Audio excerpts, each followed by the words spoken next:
నమస్తే. Welcome to our channel. మనతో పాటు ప్రస్తుతం Telangana state Arya Vaishya corporation chairperson Kalva Sujatha గారు ఉన్నారు. మరి అక్కతోనైతే మాట్లాడదాం. అక్క నమస్తే అక్క. నమస్తే అమ్మా. అక్క ముందుగా హ్యాపీ న్యూ ఇయర్ అక్క. థ్యాంక్ యూ అమ్మా. Wish you the same. అక్క అసలు బీఆర్ఎస్ నేతలు మన అసెంబ్లీ సమావేశం నుంచి బాయ్‌కౌట్ చేస్తున్నారు. అసలు ఎందుకని తెలుసుకోవచ్చా? అసలు నేను అనుకున్నది ఏం తెలుసా, వీళ్ళు జబ్బలు సర్దుకుంటా కేసీఆర్ వస్తాడు, ఆయనేమో తోలొలుస్తా అన్నాడు, ఇవన్నీ విన్నాం మనం. ఇది పాత చింతకాయ పచ్చడి 3-4 రోజుల కింద గతంలో కూడా చాలా సార్లు చెప్పారు. వస్తాడు వస్తాడు అన్నాడు. మేము రమ్మని మేము పిలుస్తున్నాము. మాకు ఇంటర్నల్ గా కూడా మాకున్న ఫీలింగ్ ఏంటంటే ఆయన రాడు, సమాధానం చెప్పడు, అసలు అసెంబ్లీకి అటెండ్ కాడు అనేది మాకు తెలిసినటువంటి సమాచారం. అంటే అనుభవంతో పాటు చెప్తున్నా. 2 ఏళ్ల నుంచి అనుభవిస్తున్నాం కదా. వస్తాడు, అటెండెన్స్ ఇస్తాడు, వెళ్ళిపోతాడు. అంటే నేను కూడా ఒక ఎమ్మెల్యే ఉన్నా, నేను కూడా ఒక ప్రతిపక్ష నాయకుడిని ఉన్నా అని చూపించడం కోసం తప్పించి దేనికి కూడా కేసీఆర్ పనికిరాడు, రాడు. నీ అనుభవం మాతో పంచుకో అని చెప్తున్నాడు మా ముఖ్యమంత్రి గారు. నీ అనుభవాలు, నువ్వు చేసినటువంటి పనులు అన్ని మాతోని పంచుకో, మాకు అడ్వైజ్ ఇయ్యి అని చెప్తున్నాడు. దానికి సిద్ధంగా లేనటువంటి మాజీ ముఖ్యమంత్రి ఈ రోజు ఆయన బాయ్‌కట్ ఎందుకు చేసిండో నాకు చెప్పాలి. మైక్ ఇయ్యలేదు అంటున్నారు. మైక్ ఎందుకు? ముఖ్యమంత్రి గారిని ద్వేషించడం కోసం మైక్ కావాలన్నా, మీకు సబ్జెక్ట్ మాట్లాడడానికి కావాలన్నా? రేవంత్ రెడ్డి గారు క్లియర్ కట్ గా మొన్న పీపీటీ పెట్టినప్పుడు, ప్రగతి భవన్‌లో ప్రజాభవన్‌లో పీపీటీ పెట్టినప్పుడు క్లియర్ గా చెప్పిండ్రు. ఎవ్వరు కూడా అందరు నాయకులకు చెప్తున్నా వారికి ఇయ్యాల్సిన మర్యాద, సభా మర్యాద ఇద్దాం, వాళ్ళకి ఇయ్యాల్సినటువంటి మర్యాద ఇద్దాం. వాళ్ళు ఎన్ని గంటల మైక్ అడిగినా రెడీగా ఉన్నాం, సిద్ధంగా ఉన్నాం. సబ్జెక్ట్ మాత్రమే మాట్లాడాలి. ఎవరిని ద్వేషించడానికో, ఎవరితోనో గొడవ పడ్డానికో కాదు. మనం ప్రజలు ఎన్నుకోబడినటువంటి శాసనసభ్యులము. మనం శాసనసభలో మనం ఇచ్చే తీర్పులు, మనం తీసుకునేటటువంటి నిర్ణయాలు శాసనం రాయబడతాయి. కాబట్టి జరిగినటువంటి విషయాల మీద చర్చ అక్కడ చేసుకుందాము. నీళ్ల మీద మా మీద ఆరోపణలు చేసిండ్రు. మీరు ఎన్ని గంటలు మాట్లాడాలన్నా మాట్లాడడానికి మేము ఇయ్యడానికి సిద్ధంగా ఉన్నాం. వారం రోజులైనా మేము అసెంబ్లీ పెట్టడానికి సిద్ధంగా ఉన్నాం. పెట్టండి, రండి. ఎందుకంటే దీని మీద జరిగిన వాస్తవాలన్నీ కేసీఆర్కే తెలుసు కదా. కేసీఆర్ హరీష్ రావుకు చెప్పి పంపిస్తే ఆయన నాలుక మీద సరస్వతీదేవి రాత అబద్ధాలని రాసి పంపించింది ఆయన. కాబట్టి నోరు తెరిస్తే అబద్ధాలు తప్పించి ఒక్కడు కూడా నిజాలు మాట్లాడాడు హరీష్ రావు. ఎంత వస్తే అంత అబద్ధాలు మాట్లాడతాడు. ఆయన పుట్టుకనే అబద్ధం అన్నట్టు మాట్లాడేస్తుంటాడు. కాబట్టి హరీష్ రావు మాటలకి సమాధానము, సబ్జెక్టు మాట్లాడమంటున్నాం మేము. ముఖ్యమంత్రి గారిని దేశించడానికో, మా నాయకుల్ని దేశించడానికి పెట్టిండ్రా సభ? పెట్టలేదు కదా. ఈ రోజు సబ్జెక్ట్ ఏంది? గతంలో కేసీఆర్ వచ్చి నేను వస్తా, తోలు తీస్తా, ఒక్కొక్కలేదు నిన్నటిదాకా ఒక లెక్క, రేపటికి ఒక లెక్క అన్నాం. మరి నిన్నటి లెక్క కాదు, ఈ రోజు లెక్కకు రమ్మన్నాం కదా మేము. రండి అని మేమే పిలిపిస్తున్నాము. ఏమన్నా అంటేనేమో భయపడి జ్వరం వస్తుంది రేవంత్ రెడ్డి గారికి, లేదా కేసీఆర్ ని చూసి దడుచుకొని గుండె ఆగిపోతుంది. అరే ఎవరెవరిని దడుచుకున్నారో నేను మాట్లాడదలుచుకోలేదు. ఎవరెవరిని దడుచుకొని గుండె ఆగిందో నాకు తెలియదు. ఎవరు ఎందుకు రావట్లేదో అర్థం కావట్లేదు. నీ అనుభవాన్ని పంచు అన్నంటే కూడా రావట్లేదు. సలహాలు ఇయ్యి అంటే రావట్లేదు. ప్రశ్నించు అంటే రావట్లేదు. ఇంతకన్నా స్వేచ్ఛ ఇంకెవరిస్తారు? మీరు మమ్మల్ని అమాంతంగా 2014 నుంచి 18 వరకు, 18 నుంచి 23 వరకు మా నాయకుల్ని సస్పెండ్ చేసుకుంటూనే పోతున్నారు, మా ఎమ్మెల్యేలని. అయినా మేము వీక్షించినాము. ఎలాంటి బిల్లులు పాస్ చేసుకున్నా పెద్ద పెద్ద లక్షల కోట్ల రూపాయలు విలువతో కూడుకొని ఖర్చు పెట్టినటువంటి కాళేశ్వరంది కూడా ఎవరి అనుమతులు లేకుండా ఇష్టానుసారంగా కట్టేసి కాల్చేసి గంగల పోసేసిన నీళ్లు, డబ్బులు.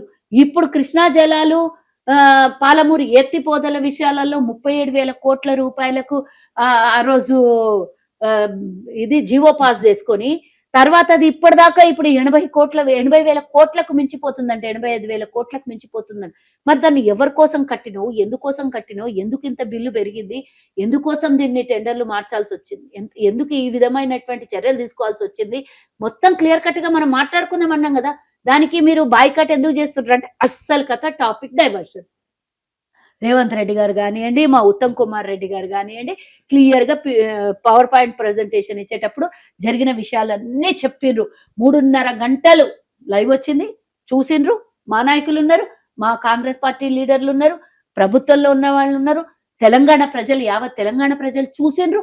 అన్ని క్లియర్ గా చెప్పారు. ఆధారాలతో సహా ఉన్నాయి, మేము బయట పెడతాం, మీరు తీసుకొని రండి అని చెప్పింది. మీ దగ్గర ఏమన్నా ఆధారాలు ఉంటే రేవంత్ రెడ్డి గారు చంద్రబాబు నాయుడుకి దారాదత్తం చేశాడు, తెలంగాణ నీళ్ళంటే ఎవరికి రాసిచ్చారు, ఎవరి వల్ల కృష్ణా జలాలు ఆంధ్రప్రదేశ్ కి తరలించుకొని పోతున్నారు అనే విషయం మీద చర్చలు చేద్దామని. చర్చకు సిద్ధంగా లేరు అంటే భయపడినట్టే కదా. దాన్ని అడ్డం పెట్టుకొని మాకు మైక్ ఇయ్యలేదని చెప్పేసి మేము పోయి బయట బాయ్‌కాట్ చేసి బయట కూర్చుంటాం. అరే నీకు బాయ్‌కాట్ చేయడానికే నీకు ఎన్నుకొని అసెంబ్లీలకు పంపించిండ్రు మీ నియోజకవర్గం ప్రజలు? ప్రశ్నించు ప్రభుత్వాన్ని. ప్రతిపక్షంలో కూర్చున్నావు. నీ నీ నియోజకవర్గం సమస్యల గురించి చర్చలు చేయి అక్కడ.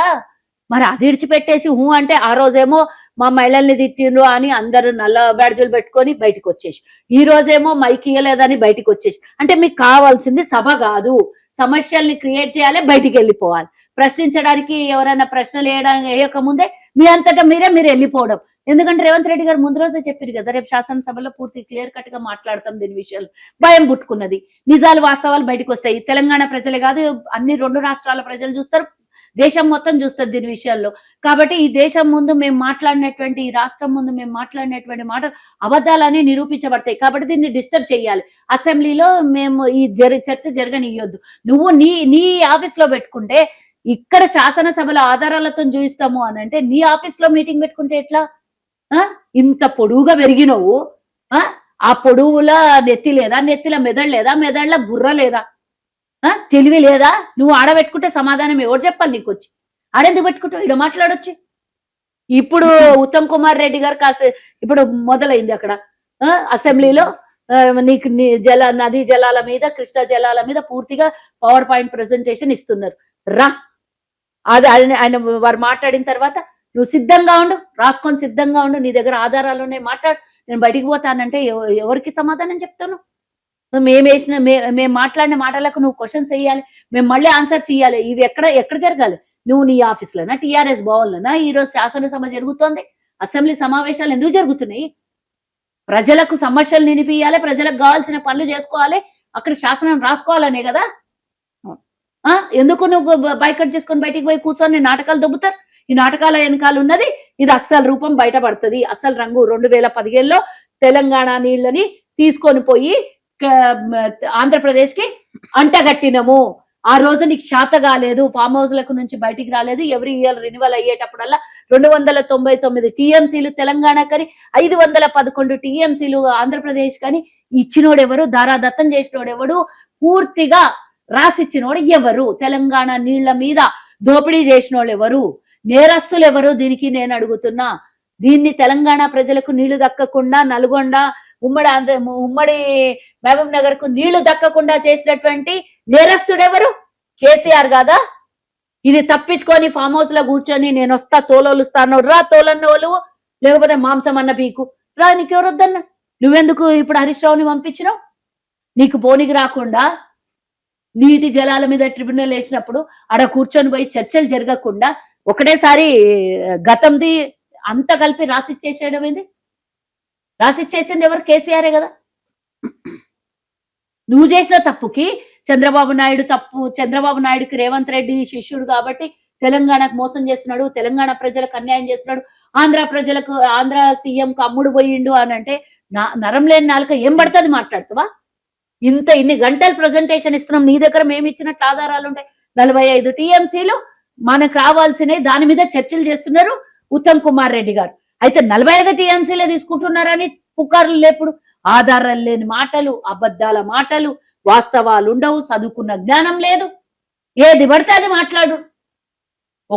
ఇంత పొడవుగా చాటభారతం చెప్తాడు. అది జనాలు చూసి ఒరే నిజమేనేమో, వాస్తవాలు మాట్లాడుతుందేమో అనుకోవాలి. మళ్ళీ మేము చెప్పంగానే గాలంతా పోతుంది దాని మీద. మళ్ళీ పోయి బాయ్కాట్ చేస్తాడు వాస్తవాలు చెప్తుంటే. ఆ పెద్ద ఈ పొడుగోని పంపిస్తాడు. ఈ పొడుగోనికి బుర్ర లేదు. అందరిని తీసుకొని పోయి గొర్రెల్లాగా బయట కూర్చోబెడతాడు. ఆ గొర్రెలు కూడా ఎంబడిపోతాయి. అయితే ఇప్పుడు డిప్యూటీ ఫ్లోర్ లీడర్ గా హరీష్ రావు గారికి అయితే ఇచ్చాను, మరి దాన్ని ఎలా చూస్తున్నారు? నేను అదే చెప్తున్నామ్మా, డిప్యూటీ ఫ్లోర్ లీడర్ అన్న ఇవ్వండి, ఫ్లోర్ లీడర్ అన్న ఇవ్వండి. సరే, నువ్వు ప్రతిపక్ష హోదా అని వదిలేసేయమని. ఆరోపణలు ఏమున్నాయో కేసీఆర్ వచ్చి సరే నువ్వు డిప్యూటీ ఫ్లోర్ లీడర్ కాదు, ఫ్లోర్ లీడర్లు కాదు, గత ముఖ్యమంత్రివి కదా, నీ వల్లనే జరిగింది కదా, నువ్వే కదా ఆన్సరబుల్వి. ఈ పాపంలో భాగస్వామ్యం హరీష్ రావు, కేసీఆర్ ఇద్దరు కదా. స్వయాన వాళ్ళ బిడ్డనే చెప్తుంది కదా, మందెవరు అవసరం లేదు కదా.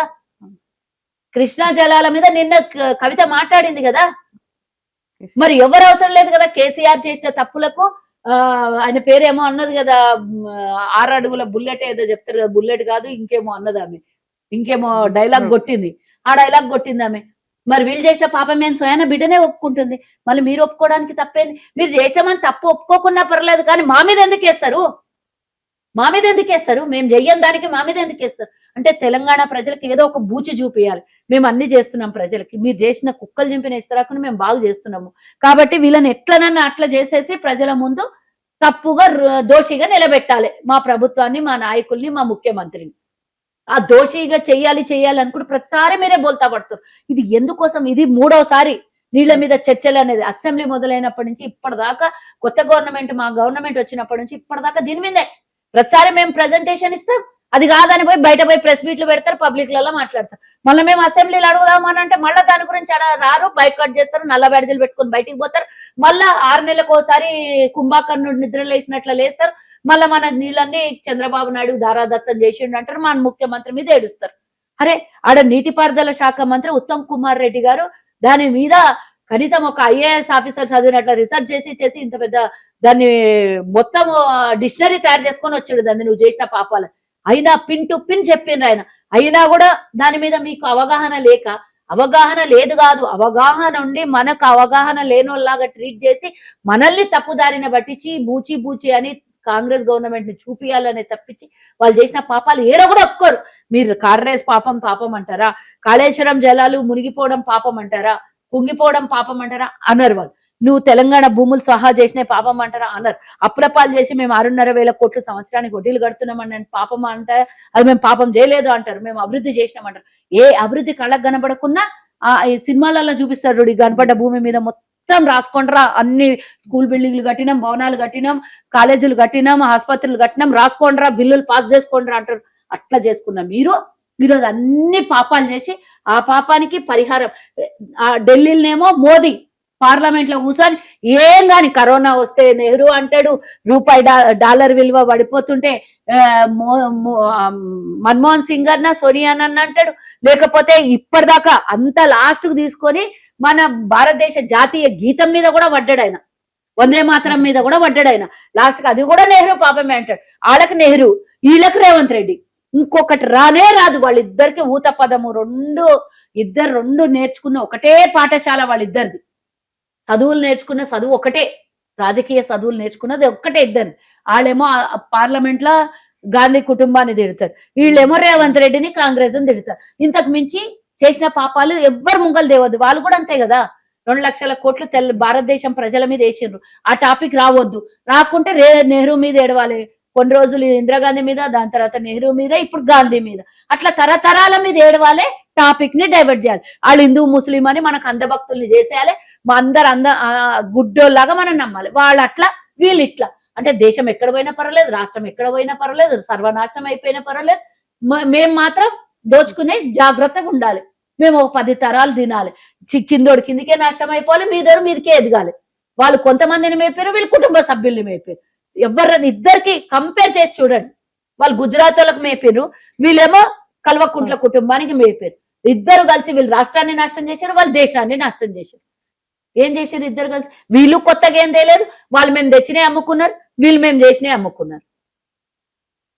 అన్ని అబ్బేశారు కదా. రాష్ట్ర దేశం మీద మేము గరీబీ హఠావో అని భూములు ఇస్తే, ఆ భూములు అడవి ప్రాంతాల్లో ఉన్నటువంటి ట్రైబల్ కి మేము పండించుకోమని భూములు ఇస్తే అవి కూడా గుంజుకునే ప్రయత్నం చేస్తారు. వాళ్ళు ఏం చేస్తారు? ఎల్ఐసి అమ్ముకుంటారు, రేలు అమ్ముకుంటారు, మన ఏమంటారు అది బ్యాంకులు అమ్ముకుంటారు, టెలిఫోన్ అమ్ముకుంటారు, రోడ్లను అమ్ముకుంటారు, రైల్వే అమ్ముకుంటారు, అన్ని అమ్ముకుంటారు.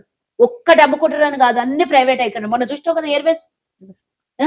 ఇప్పుడు అదానికి అంటగట్టడానికి కోసం ఒక్కలకే ఇచ్చి అది నడుస్తలే, అది అన్ని గంటలు పని చేయొద్దు, పని టైం అని చెప్పేసి పైలట్లకి ఇన్స్ట్రక్షన్స్ ఇచ్చి, ఇక లేదు ఇంకోటి ఆల్టర్నేట్ లేదు కాబట్టి అంబానీ ఎయిర్ క్రాఫ్ట్ దింపాలి దేశం మీద. వాళ్ళు చేసేది ఏంటి? గది. వీళ్ళు ఏం చేస్తారు? భూములు నమ్ముకుర్రి, భూములు లేవు, కాళేశ్వరం మీద బాంబు పెట్టి లేపినమాట మేము. అలా మెదళ్ళ బాంబు ఉన్నదా వీళ్ళకు, లేకపోతే అరికాళ్ళ కింద బాంబులు ఉన్నాయి? నాకు అర్థం కాదు. బాంబు పెడితే మీదికి లేచి పగిలి కింద పడాలి, కిందికి లోపలికి భూమిలోకి పోనికి మీదికెళ్ళి బాంబు ఎవడన్నా పెడితేనేమో కొత్తగా కనిపెట్టాలి. అప్పుడేమో క్లౌడ్ బస్ట్ అని చెప్పి ఎవరో పగబట్టి చేసిండ్రని కేసీఆర్ అని, వీళ్ళేమో కాళేశ్వరం కింద బాంబు పెట్టిండ్రని వీళ్ళు అనబడి. అసలు ఏం చేస్తున్నారు వీళ్ళు? అసలు కృష్ణా జలాల గురించి ఇప్పుడు నడుస్తున్నది. దాని మీద మళ్ళీ నువ్వు రేపు రా నా దగ్గర, నేను మొత్తం క్లియర్ కట్ గా మళ్ళా ఉత్తమ్ కుమార్ రెడ్డి గారు ఇచ్చిన తర్వాత మళ్ళీ ముఖ్యమంత్రి గారు మాట్లాడతారు, ప్రతిపక్షం చూద్దాం ఆన్సర్ ఇస్తారా, బయటనే చేస్తారా. బయటనే పోయి కూర్చొని మాట్లాడతారా? ప్రజలకైతే మేము ఇస్తున్నాం కదా ఈరోజు శాసనసభలో.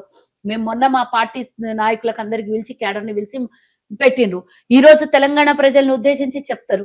దీని మీద కంపేర్ చేసి వాళ్ళేం పెట్టిండ్రో పనికి మాలినోళ్ళు అవి 2 కంపేర్ చేసి చూడమని చెప్పండి. వాస్తవాలు బయటికొస్తాయి గదా! చూద్దాం. Wait and see. అసెంబ్లీలో మాట్లాడాల్సింది టీఆర్ఎస్ భవన్‌లో మాట్లాడతారాళ్ళు. ఆడనే ఇగ మిగిలింది ఇగ జీవితం శేష జీవితం టీఆర్ఎస్ భవన్ తప్పించి ఇంకోటి లేదు ఆళ్ళకి. ఇది గూడా ఖతమైపోయే రోజులొచ్చినాయి.